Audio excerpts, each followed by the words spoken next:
Voy a participar a raíz de haber tenido una participación previa en las jornadas binacionales que se organizaron recientemente sobre, nuestra ponencia fue en términos de esto de la situación del río Uruguay y su vinculación con el derecho humano a la ciencia. Somos docentes de epistemología desde hace ya muchos años, más de 10 o 12, 14. Han pasado muchos alumnos por nuestras aulas, ¿no? Tanto acá en Concepción, Uruguay, como en Paraná.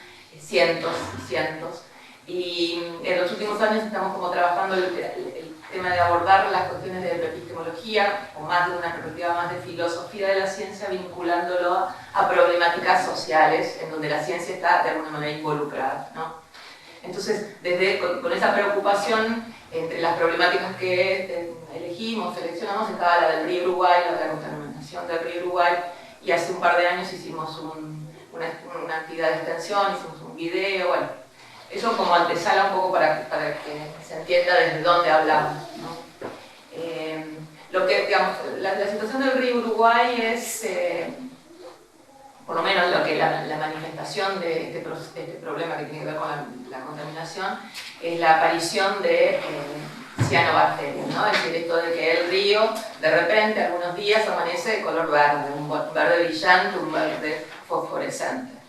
Se ha dicho, ¿no? Nos dicen de manera bastante frecuente que se trata de un evento natural que tiene que ver con la luz solar, muchas horas de luz solar, las altas temperaturas, un bajo volumen del río, ¿no? Por la sequía histórica. Eso es lo que explicaría este fenómeno que, digamos, no hay que preocuparse, que va a pasar, que es natural y que, bueno, hay que esperar. Recién el año pasado, la CARU, que es la Comisión Binacional de Administración del Río Uruguay, publicó un cuadernillo de buenas prácticas donde se informa a la gente, por primera vez hay una voz oficial, porque la gente seguía, digamos, nos seguíamos bañando en el río, ¿no? Que estaba verde, era muy chistoso. Los primeros tiempos lo que se veía por las redes sociales eran fotos, grabaciones del río verde, ¿no? Una cosa excepcional que no entendía muy bien por qué, pero se seguía bañando. Bueno, el año pasado salió este cuadernillo de las buenas prácticas donde se dice que no hay que bañarse, ¿no? No hay que bañarse, no hay que jugar en la arena si la arena está, digamos, tiene cianobacterias, no hay que comer pescado si tiene olor a gamexane, por ejemplo, ¿no? No hay que respirar en los días de viento, no hay que respirar cerca de estas floraciones de cianobacterias porque son tóxicas y pueden entrar por inhalación al cuerpo. Bueno, y si aún así, digamos, no tenemos estos recaudos y nos sentimos muy mal, tenemos que ir al médico, ¿no? Y explicarle que estuvimos en la playa. Si nos bañamos hay que bañarse, sacarse bien los restos de las floraciones, hay que lavar bien la ropa. Bueno, pero se insiste, es natural, no hay que preocuparse, se va a acabar con el verano. Y en realidad no es natural, es decir, no es la naturaleza la causante de esto, ¿no? Son otras las razones, tiene que ver con las actividades humanas, tiene que ver con, digamos, una presencia, digamos, muy importante de nutrientes en el agua que tiene que ver con los agrotóxicos, que tiene que ver con la presencia de glifosato, que tiene que ver con las aguas negras que son arrojadas al río sin tratamiento, que tiene que ver con los desechos industriales, que tiene que ver con la expansión de la frontera agrícola y la invasión de los humedales, que tiene que ver con el excremento de las vacas en las orillas de los ríos, que tiene que ver con los peces que se mueren justamente porque no hay oxígeno, entonces se pudren en el río. Son razones humanas, tiene que ver la actividad humana la que está provocando que el río se esté muriendo, ¿no? Y lo que está en juego no es la recreación, si disfruto o no disfruto del río. Lo que se pone en juego es el acceso a agua potable para todas y todos, y el acceso a la salud para todos y todas. Esto es lo que nos, digamos, a nivel local más inmediato, pero hay otros eventos climáticos también extremos que estamos viviendo los entrerrianos, ¿no? El otro gran río, ¿no? Del otro lado de la provincia, el río Paraná, ¿no? Y una bajante histórica que recién ahora ni siquiera está quedando atrás, pero tampoco. Los incendios forestales son cada vez más recurrentes, cada vez más amplios, extensos, cada vez es más frecuente barrer la vereda, barrer nuestros patios, barrer cenizas en el verano. Las olas de calor van a ser 5 o 6, terminaron siendo 12 o 13, cada vez más largas, cada vez más frecuentes. y en el medio de las olas de calor, en febrero tuvimos heladas, ¿no? Entonces es una sumatoria de eventos que están ocurriendo y que van a seguir ocurriendo y que van a ser cada vez más, digamos, más frecuentes, más graves y van a afectar más profundamente la vida de las personas. Una afectación que es desigual, no todos padecemos la crisis climática o la crisis ambiental de la misma manera. Digamos, esto es un plano local, pero en un plano global, digamos, pensar este fenómeno globalmente nos hace pensar en que hay una conjunción, por un lado una crisis socioeconómica, por otro lado una crisis sanitaria y por otro lado una crisis ambiental. Entonces, esta conjunción de crisis ha llevado a los autores a hablar de una crisis civilizatoria, ¿no? ¿Qué es lo que se quiere decir cuando se habla de crisis civilizatoria? Bueno, que hay que repensar la manera de estar en el mundo, ¿no? Y de vincularnos con la naturaleza y considerar cómo explotar los recursos de la naturaleza, cómo producir, cómo consumir. Y en esta rever eso, digamos, se coloca especialmente como en el foco de atención a la ciencia y a la tecnología. No solamente en términos de lo que la ciencia y la tecnología puede aportar a la solución, en términos de buscar formas alternativas, amigables con el ambiente, etcétera, etcétera, sino también de mirar en qué medida la ciencia y la tecnología son responsables o corresponsables o han colaborado en este estado de cosas, ¿no? Entonces, es a partir de advertir digamos, el papel de la ciencia y de los científicos, científicas y de los tecnólogos en el estado de cosas es que reaparece el problema del derecho humano a la ciencia. ¿Y por qué digo que reaparece? Porque el derecho humano, digamos, la Declaración Universal de Derechos Humanos de 1948 reconoció, en esa lista de 30 derechos, hay uno que es el derecho humano a la ciencia, es decir, el derecho de todas las personas a gozar, a disfrutar de los beneficios de la ciencia y a participar del progreso científico. Es un derecho entonces que está reconocido desde el 48, o sea, más de 70 años, ¿no? 75 años. En términos declarativos, ¿no? La declaración no es vinculante para los estados. Luego del 48, en el 1966, están los pactos, hay uno de ellos que se llama el Pacto de Derechos Económicos, Sociales y Culturales, que reafirma el derecho y ya lo vuelve vinculante para los estados, ¿no? El derecho a la ciencia, el derecho humano a la ciencia, el derecho de todas las personas a disfrutar de la ciencia. Bueno, estamos hablando entonces de un derecho reconocido hace 75 años y vinculante para los estados firmantes y para el Estado argentino hace más de 60, ¿no? También, muchos años. Y sin embargo, este derecho, digamos, no ha estado como en la agenda de los derechos humanos, ¿no? Uno piensa derechos humanos, piensa el derecho a la vida, el derecho a la libertad, el derecho a, bueno, después los derechos sociales, culturales, a la educación, a la salud, a la vivienda, al trabajo. Pero no aparece el derecho a la ciencia ni en las agendas de los gobiernos, ni las agendas de las organizaciones de derechos humanos, ni en las agendas tampoco aparecían de los organismos internacionales. Tan es así, que estábamos fuera de la atención, que los especialistas, los juristas, la gente que se dedica a pensar estos temas, hablan de un derecho olvidado, ¿no? Como que el derecho a la ciencia es un derecho olvidado. Bueno, nosotros pensamos que esta no es una denominación adecuada, no corresponde hablar de un derecho olvidado. Los derechos no se olvidan, ¿no? Los derechos o se ganan o se pierden, se violentan, ¿no? Se niegan, se desconocen, o se conquistan, ¿no? Se ejercen, se disfrutan, pero no se olvidan, ¿no? Y particularmente, si uno advierte o entiende que la ciencia es una actividad, ¿no? Es una actividad humana, social, y es una actividad social como cualquier otra, ¿no? Que está inserta en la comunidad, en la sociedad, entiende que la ciencia está atravesada por múltiples y contrapuestos intereses, valores, motivaciones, ¿no? Es decir, está atravesada la propia ciencia por esas disputas, ¿sí? Entonces, cuando hablamos de decir un derecho ignorado o un derecho olvidado, como dicen los juristas, perdemos de vista eso, ¿no? Perdemos de vista que, o pensamos que, por ejemplo, ¿no? que las, digamos, poblaciones enteras son, digamos, ignoradas, o poblaciones enteras no pueden acceder a medicamentos o a tratamientos o a la vacuna en contextos de pandemia o en contextos de epidemia debido a que no sabían que tenían ese derecho, ¿no? Claramente son los laboratorios, el derecho de propiedad, las patentes, lo que intervienen, ¿no? En esta negación de este derecho. Bueno, un poco, digamos, a partir de, digamos, de estas discusiones, hace algunos años, en el 2020, la UNESCO aprobó, después de charlas, intercambios, encuentros, aprobó lo que se llama la observación número 25.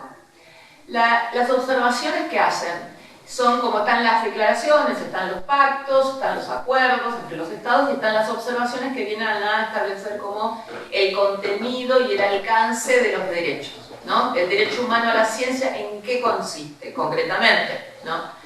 Entonces, bueno, aparecen estas observaciones que son, resultan del consenso entre los estados partes para definir los contenidos de ese derecho.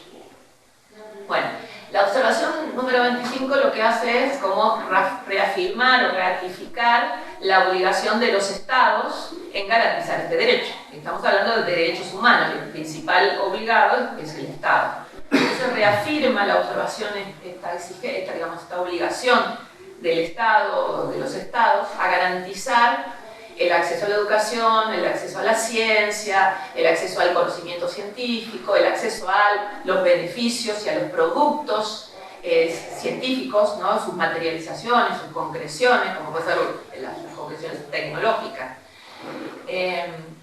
Y establece, por ejemplo, algo que es súper importante, que es el derecho de los ciudadanos a participar directamente en la gestión de políticas científico-tecnológicas.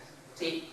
Es decir, no es, digamos, cuando digo directamente, por supuesto no es de manera individual, sino a través de sus propias organizaciones, pero hay habilitado jurídicamente la posibilidad de hacerse escuchar ante cualquier desarrollo científico-tecnológico que ponga en riesgo o implique un peligro o haya, digamos, un margen amplio de incertidumbre acerca de los efectos de ese desarrollo en la vida de las personas.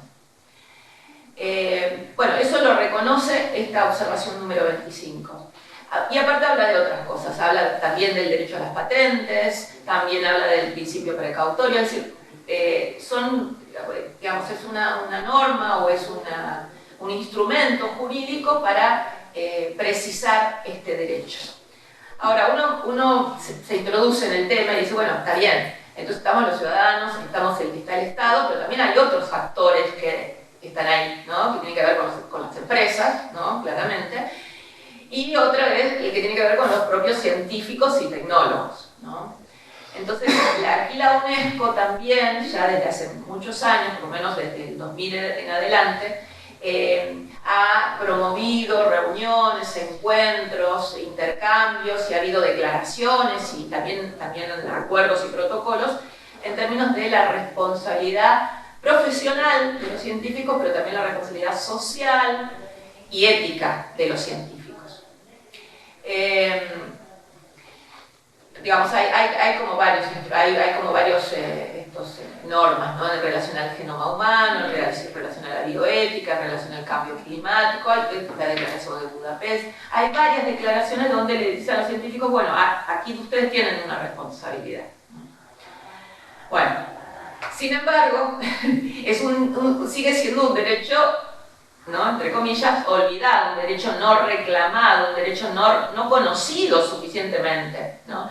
Y ahí se introduce el otro problema, que es el que, digamos, nosotros como docentes estamos atravesados por eso, que tiene que ver con la comprensión social de la ciencia o la falta, ¿no? de comprensión o precariedad en términos de cómo los ciudadanos entienden que es eso que llamamos ciencia.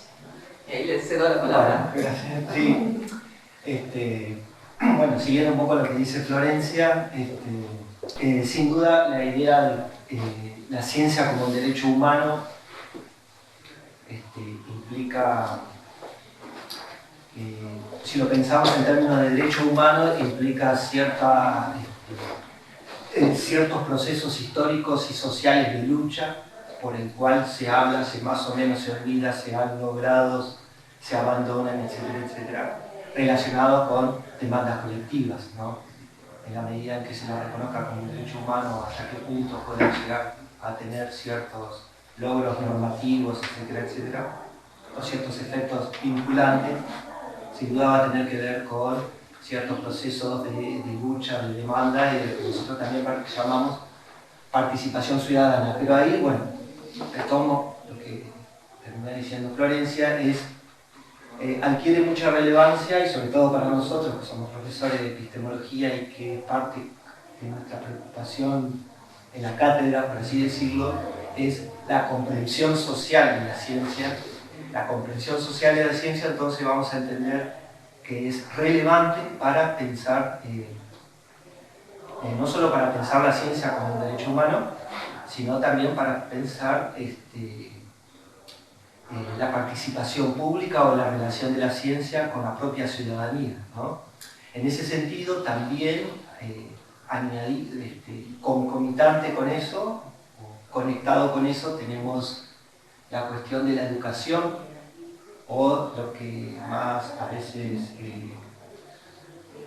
más restringidamente se llama la enseñanza de la ciencia, en la medida en que nosotros nos planteamos si la enseñanza de la ciencia está orientada o tiene una cierta, una cierta orientación hacia la promoción de una ciudadanía activa o una ciudadanía simplemente pasiva, ¿no? Entonces ahí hay varias cosas para decir, varias ideas. Una de ellas, y general, es que nosotros tenemos que partir de pensar que la educación formal, en términos más generales, desde la más temprana edad, está estrechamente vinculada al ejercicio de la ciudadanía en términos generales, ¿no? Y en ese marco, bueno, por ejemplo, la etapa escolar, según lo que venimos pensando nosotros, constituye una instancia importante o fundamental para la comprensión de la ciencia que va a tener el ciudadano, y eso de alguna manera va a incidir posteriormente en la relación o el vínculo que podamos tener cada uno de nosotros, el grado de participación también que podamos tener con los asuntos concernientes, bueno, a la ciencia y tecnología. En ese sentido también nosotros vamos a destacar la promoción de un pensamiento reflexivo, de un pensamiento crítico, que pueda de alguna manera contribuir a formar una ciudadanía no solo, por así decirlo, o no específicamente más esclarecida, sino también y principalmente más activa, más comprometida e incluso más exigente frente a los problemas sociales que se suscitan por el desarrollo científico-tecnológico. Bueno, nosotros, insistimos, no solo estamos en la cátedra de epistemología, sino también, quizás esto no se ha aclarado suficientemente, la cátedra está en la Facultad de Humanidades, Artes y Ciencias Sociales de la UADER, en la sede de Concepción del Uruguay, en la sede de Paraná. Bueno, ella también es profesora en la Facultad de Ciencia y Tecnología. Nosotros estamos en un ámbito de formación de futuros profesionales. La mayoría de ellos van a ser egresados docentes en los distintos niveles de educación. Seguramente ustedes sabrán que la Facultad de Humanidades tiene una gran cantidad de estudiantes y egresados. Quizás probablemente sea la institución de formación de docentes más importante de la provincia, o si no, estaría por ahí cerca. Bueno, nosotros ahí somos testigos también de las dificultades que existen en esto que uno puede decirlo de manera más proclamarlo, de llevar a cabo un ejercicio crítico y reflexivo con respecto a la ciencia. Dificultades que tienen que ver con que cualquier reflexión de esta índole implica un cierto elemento disruptivo o de ruptura con ciertas ideas previas, ciertos prejuicios, ciertas nociones naturalizadas, incorporadas, más o menos hechas espontáneas, arraigadas socialmente.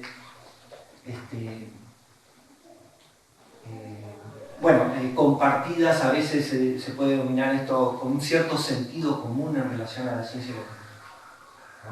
Entonces, esto tiene que ver a veces con, en términos más concretos, con pensar, por ejemplo, suponer a la actividad científica como un tipo de práctica superior, incluso suprema, con un tipo de práctica de carácter hermético, elitista, individualista, o pensar los propios individuos que conforman la ciencia, según esas imágenes habituales, con ciertas expresiones del estilo mentes brillantes, talentos, personas excepcionales, genios, etcétera, etcétera.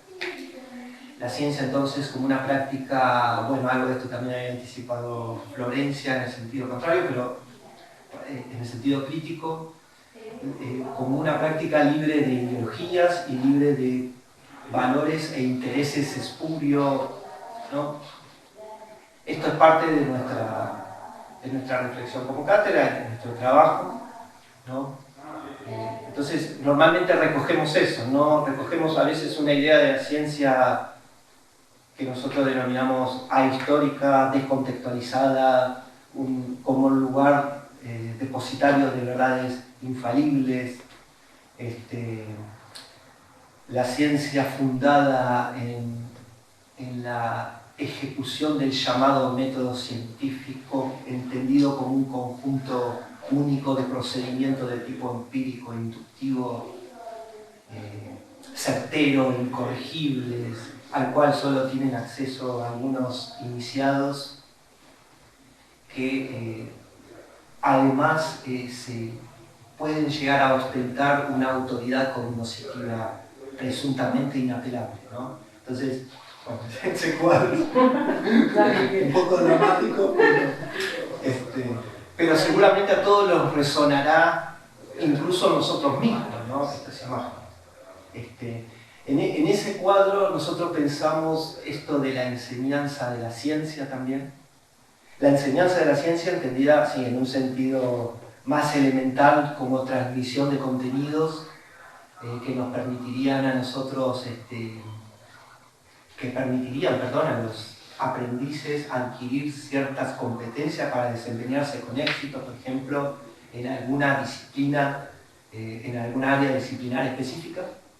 Bueno, esta transmisión de contenidos para adquirir determinadas competencias específicas no necesariamente nos garantiza una capacidad reflexiva crítica, una facultad para evaluar de manera sensata y consciente los alcances de las ciencias, sus límites, sus desarrollos, su validez, si se quiere, su valor, sus consecuencias, etcétera, etcétera, ¿no? Más aún, ¿no? Si la falta de reflexión y de revisión crítica o de examen acerca de esas representaciones o ideas que suelen estar socialmente muy arraigadas, a falta de reflexión, normalmente permanecen quizás también como un tipo de saber implícito, como algo subyacente que incluso en la propia enseñanza de la ciencia no solo pueden permanecer, sino también reproducirse y, peor aún, o más aún, reforzarse, ¿no? Entonces, bueno, en ese contexto nosotros los que planteamos, no solo nosotros, sino que es bastante generalizado, entiendo yo, en el ámbito de la epistemología y la filosofía de la ciencia, acompañar la enseñanza de la ciencia o integrar lo que a veces se llama un saber metacientífico, un saber sobre ciencia, o a veces en términos más técnicos se llama saber acerca de la naturaleza de la ciencia y la tecnología, que puede aportar hacia una mirada más global sobre la ciencia, que incorpora perspectivas históricas, que combina también análisis social, examinar los condicionamientos, los posibles condicionamientos sociales que puede tener la práctica científica, que puede plantear problemas también de índole ético-político en relación a la ciencia, y que obviamente no deja de lado también el examen, la evaluación crítica de las estructuras más teórica, metodológica y lógica de la ciencia, ¿no?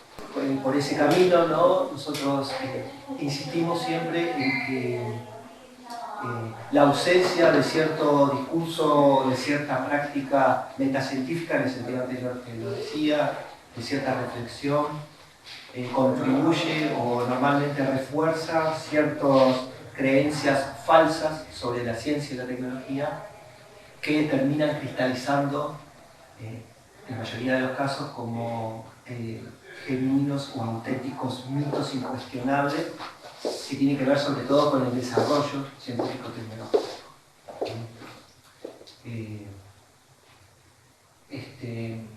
Entre ellos, normalmente, también algunas cosas de estas les sonarán, ¿no? Normalmente se piensa o se acepta, se suele aceptar o tolerar o admitir que, bueno, el avance incesante de la ciencia y la tecnología se traducirá automáticamente en beneficios y en una mejor calidad de vida para toda la población. Y que por lo tanto hay que más o menos a ciega exigir la mayor inversión en ciencia y tecnología sin necesariamente preguntar qué se investiga y para qué, o cuáles son los fines de la investigación científica y tecnológica, ¿no? Bueno, aquí también, como parte de estos mitos, como llamamos nosotros, en torno a la ciencia y la tecnología, aparece también esta concepción de la ciencia como una especie de entidad autosuficiente, apartada o desligada de los problemas sociales, de los conflictos de poder, ¿sí? Como una práctica desinteresada, ocupada, abocada específicamente a la obtención de conocimiento genuino, a la innovación tecnológica, a la búsqueda de un saber original, etcétera, etcétera, ¿no? Bueno, como ya hemos conversado y he introducido Florencia, sin embargo, hay consecuencias abiertamente nocivas o algunas, acaso imprevistas, en relación al desarrollo científico y tecnológico que no se pueden simplemente ocultar y negar, ¿no? Sin embargo, normalmente, incluso en el marco de esta lógica del pensamiento, se suele, bueno, decir que se suele minimizar los daños, o se puede pensar que, bueno, hay ciertos costos que el desarrollo científico y tecnológico que nos brinda, a su vez, el progreso y una vida más confortable, hay que afrontar, y que comparando los costos y los beneficios, tendríamos que tener una actitud más, tendríamos que aceptarlo, ¿no? O también otro aspecto que creo que también está relacionado con lo que planteaba el caso concreto de Manuel de la Caro y cosas por el estilo. En todo caso, el problema no es tanto la ciencia en sí misma, tecnología, el diseño y la producción de conocimiento científico, sino el mal uso. Como que si la instancia de aplicación de la ciencia estaría completamente separado y sería en todo caso lo que hay que ajustar, pero la tarea y responsabilidad de los científicos y tecnólogos sobre la ciencia está más bien circunscrita a otra cosa, ¿no? Y no terminaría de ser responsable, ¿no? Justo en el sentido inverso, lo que decía la declaración de la ONU, ¿no? En los últimos años, el llamado de atención hacia la responsabilidad social de los científicos. Bueno, todo esto configura lo que también se puede entender como una base ideológica que termina justificando una cierta tipo de actitud, de cierta aceptación a veces resignada, de cierta minimización, de cierta naturalización, normalización de lo que pasa, de los problemas en relación al desarrollo científico-tecnológico, cierta actitud acrítica, ¿sí? La ciencia también considerada como el instrumento más efectivo para, no solo para explicar y conocer, sino también para resolver problemas, no solo en el ámbito de la naturaleza, sino también en el ámbito social, ¿no? Puede justificar incluso el hecho de que los problemas propiamente humanos y sociales deban ser delegados a un grupo específico de personas que llamaríamos los expertos, ¿no? Entonces, bueno, evidentemente acá hay un problema ligado también con el ejercicio de la ciudadanía. El ejercicio de la ciudadanía en términos generales, y bueno, y además nosotros también interpelamos en última instancia a la universidad pública, porque somos agentes, estamos en la universidad pública, como un actor fundamental en esta problemática cada vez más compleja y que involucra a la ciencia y la tecnología. Bueno, una cosa que no se puede saltear es...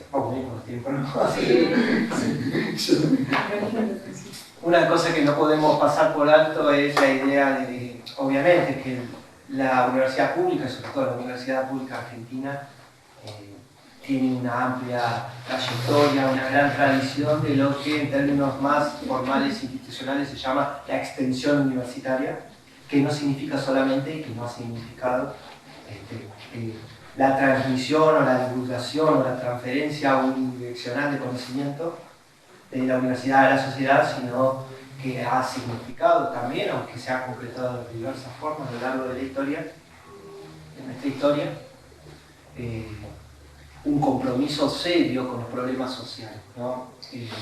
Bueno, aquí tenemos a pensar la universidad afrontando estos nuevos desafíos, si se quiere, quizás no tan nuevos o relativamente novedosos, que involucra también repensar las agendas de investigación, de docencia, ¿sí? Pensemos también, obviamente, la universidad como el ámbito de producción de conocimiento científico. Pensemos que estos problemas complejos involucran a la ciencia, no solo como parte del problema, sino también como potencialmente parte de la solución, ¿no?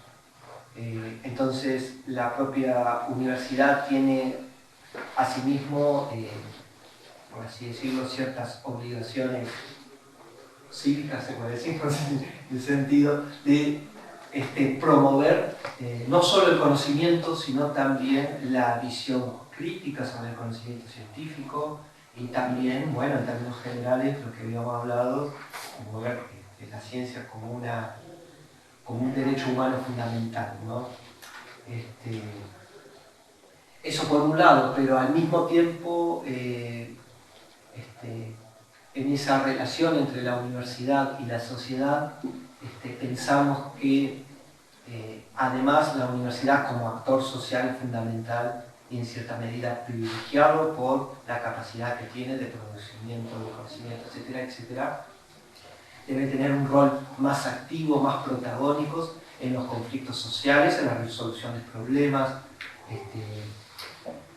como decíamos anteriormente, no pensando en un camino unidireccional de bajar la línea sino tender redes, producir espacios de encuentro, de diálogo de saberes, como nos invita a estas propias jornadas, y de participación más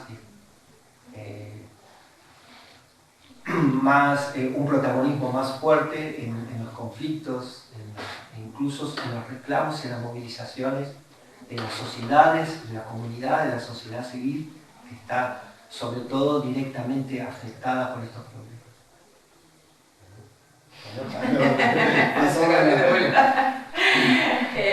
Bueno, digo, lo que está planteando Juan es el qué ciencia hacer y con quién, o quiénes hacen ciencia y con quiénes se hace ciencia, ¿no? Es decir, esas son las preguntas que, digamos, de alguna manera subyacen en esta última parte que plantea Juan. Cuando en países como el nuestro se discute qué ciencia hacer, hay básicamente como dos posiciones o dos proyectos, ¿no? Es una ciencia, hacer una ciencia que se adapte o de acuerdo o digamos, que se ajuste a los estándares mundiales en términos de agendas, o sea, de qué se investiga, cómo se investiga, para qué, ¿no? En términos de metodologías y en términos también de estilos, ¿no? Y de valores y de propósitos. Es decir, en este sentido, adecuarse a o hacer una ciencia presuntamente o universal, ¿no? Una ciencia internacional, tal vez de una manera subordinada, ¿no? Integrarnos a los estilos de la ciencia internacional de una manera, digamos, subordinada. Versus, ¿no? Digamos, por otro lado, se plantea la necesidad de reconocer nuestra condición de periferia, ¿no? Nuestra realidad, en los nombres que cada uno quiera ponerle, ¿no? Subdesarrollado, el desarrollo, periférico, colonial, semicolonial, en fin, ustedes sabrán, pero sí claramente un rol periférico, ¿no? Como país estamos en una situación en ese contexto, en ese marco. Entonces se plantea, bueno, la necesidad de hacer una ciencia situada, una ciencia que reconozca las necesidades, las urgencias de sus realidades inmediatas, ¿no? Y que despliegue una serie de estrategias que le permitan al campo científico, a las comunidades científicas, a las universidades, que es donde se produce ciencia en nuestros países, mayor autonomía.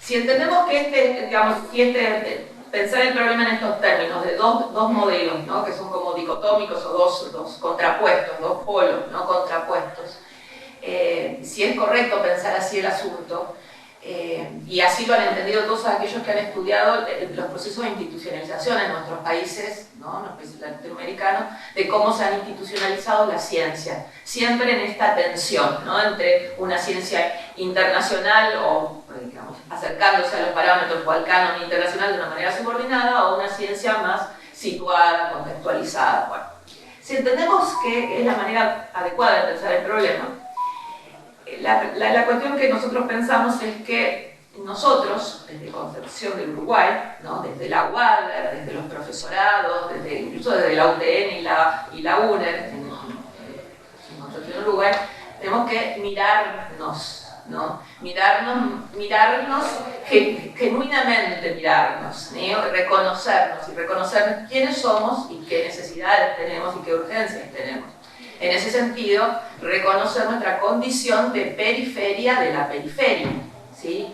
Nuestro centro, que es la UBA, las universidades nacionales, los laboratorios que hacen investigación, los institutos de investigación nacionales, son nuestro centro, que también son periferia, pero nosotros tenemos una condición doblemente periférica, ¿sí? Y eso evidentemente pone límites, pone restricciones en términos de recursos humanos, recursos de infraestructura, también nos pone enfrente a necesidades más concretas. Entonces ahí plantea el tema de la agenda que investigar. Si nosotros reconocemos nuestra condición doblemente periférica, tenemos que mirar y producir ciencia en función de eso, ¿no? En función de nuestras necesidades y nuestras demandas y nuestros desafíos inmediatos. Ahora, pensamos que esto no significa reducir, limitar, recortar, digamos, a no hacer una ciencia ambiciosa, ¿no? En términos, no decir, bueno, hagamos lo poquito que podemos. No creemos que sea eso, porque entendemos que lo local no se explica por lo local.